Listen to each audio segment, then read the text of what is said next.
Musical theater, a theater that employs a full singing score, usually accompanied by an orchestra, and often danced as well. Most drama throughout the ages has been musical. Greek tragedy was sung and danced. Most Renaissance and Commedia dell'arte plays included songs and instrumental music. 25 of Shakespeare's 38 plays contained at least some singing, and his comedies each ended with a full stage company dance. In the 17th century, musical masques and comedic ballets were all the rage in the courts of England and France.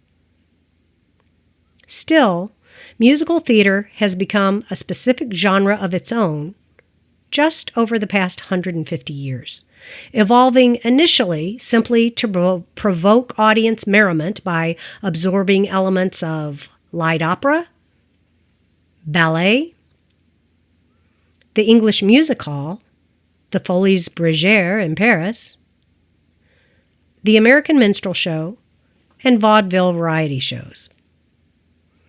But the commercial appeal is not the sum of musical theater's international importance.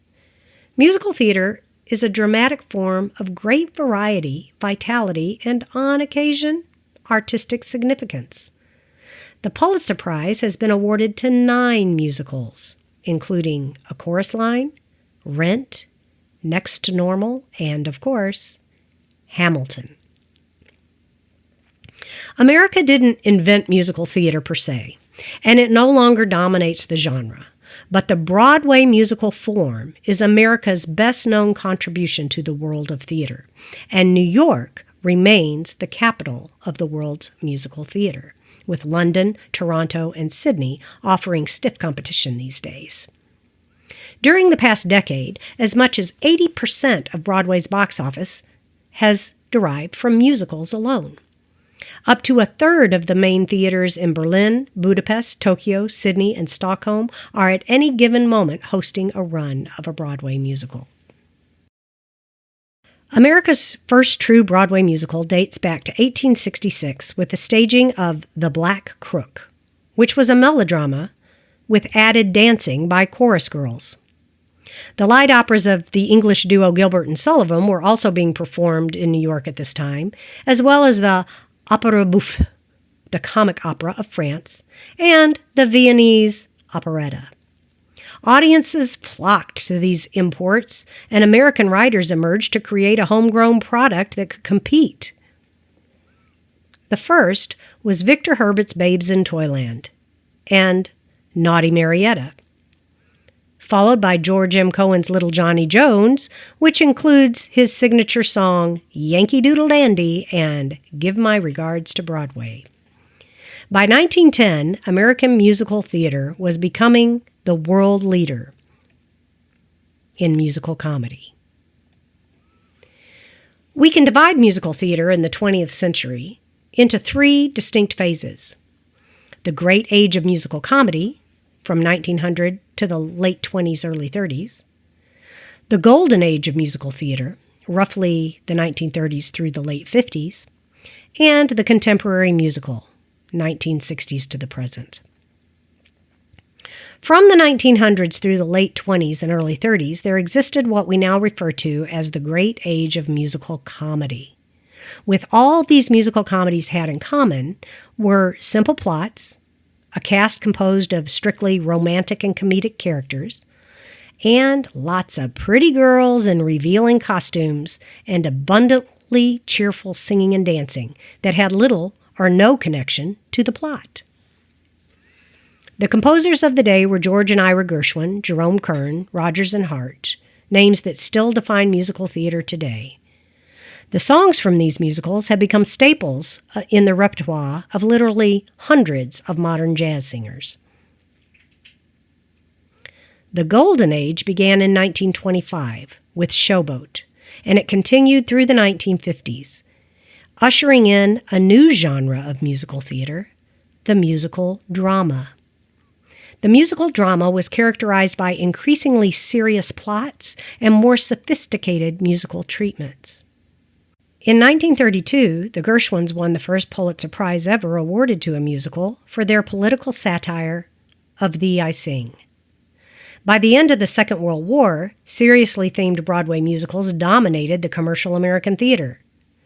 During the late 40s and the early 50s, Rodgers and Hammerstein gave us a string of hits dealing with serious themes like social and sexual tensions in the opening of the Western states, Oklahoma, spousal abuse, Carousel, racial prejudice, South Pacific, ethnocentricity, The King and I, and Nazism, The Sound of Music. All these shows were marked with social and intercultural conflict, romantic settings and songs, beautiful solos, love duets, and big choreographed choral numbers. Not all musicals of the 40s and 50s were serious and sober. There were more lighthearted and satirical musicals that still featured well-integrated plots, characters, themes, and musical styles. These included Guys and Dolls, Kiss Me Kate, Annie Get Your Gun, Pajama Game, Damn Yankees, Brigadoon, and My Fair Lady. If you enjoy jazz standards, you will find that many of these names are familiar to you. That's because theater played a central role in American pop culture in the 1940s and 50s. The musicals ran on Broadway for years rather than weeks or months. Touring companies took the best of the shows to regional theaters throughout the country, just as they do today. Songs from the best musicals routinely made the radio. They were a part of the hit parade, which was the 1950s version of the top 10 or the top 40 list. Film versions were made of many musicals.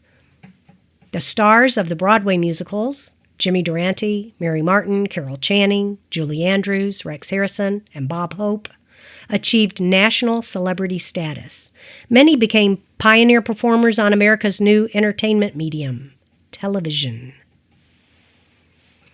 The bulk of musicals produced in America today are revivals of the great musicals produced in the mid-century, the Golden Age. But there is another genre, what we refer to as the contemporary musical. The contemporary musical differs from the musicals of the Golden Age in that they are less sentimental, more ironic, less rhapsodic musically, and more choreographic.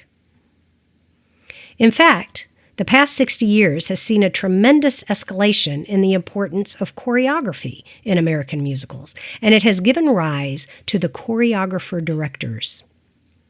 Jerome Robbins, Gower Champion, Bob Fosse, Tommy Tune, Michael Bennett, Susan Stroman. They are responsible for West Side Story, Fiddler on the Roof, Hello Dolly, 42nd Street, Chicago, Cabaret, A Chorus Line, The Producers, Young Frankenstein, and The Sister Act. The most influential composer-lyricist of this new contemporary musical, the man credited with developing this new style, is Stephen Sondheim. He has created a genre that is less sentimental and more ironic. His plays are marked by a disturbing plot with an ironic, even cynical tone, a brutal skepticism about conventional mortality. His musicals are highly sophisticated, adult, and intricately rhymed. Some of his works include Company, Follies, A Little Night Music, Pacific Overtures, Sweeney Todd, Sunday in the Park with George, which won a Pulitzer Prize, Into the Woods, Assassins, and Passion. Some of the most successful musicals running on Broadway and around the world at the turn of the century were not by Americans at all. They are the mega hits of the Englishman Andrew Lloyd Webber and of the Frenchmen Alain Boublil and Claude Michel Schönberg. Webber wrote Cats, Phantom, Evita, Sunset Boulevard, and Boublil and Schönberg wrote Les Mis and Miss Saigon.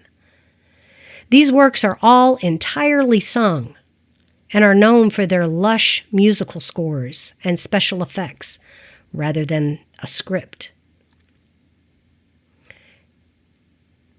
This explains their universal appeal. They have less of a language barrier to surmount. They are also known for their spectacle: falling chandeliers, fiery lakes, helicopters on stage. There are also two more recent arrivals from across the pond: Billy Elliot and Matilda the Musical. Then, of course, there is the large number of musicals today that are based on films: Newsies, Anastasia, Lion King, Beauty Beast, Kinky Boots, Spamalot, Hairspray, Heathers, Legally Blonde. And there is a raft of jukebox musicals: Mamma Mia, Beautiful, Moving Out, Jersey Boys, American Idiot, Rock of Ages. New musicals of the 21st century, Hamilton, The Book of Mormon, Wicked, Hairspray, have offered the commercial success and broad entertainment of years gone by. But many musicals in the past 10 years have been tackling increasingly serious subjects: gender equality, suicide, infidelity and betrayal, bipolar disorder, assimilation, exploitation of scandal, etc. Topics very pertinent to society and its present ills. The result of these themes in musicals have resulted in a current musical theater trend that is much angrier and more generally shocking than previous eras. These shows have brought a much-needed younger audience to Broadway, and they have reinvigorated the American musical.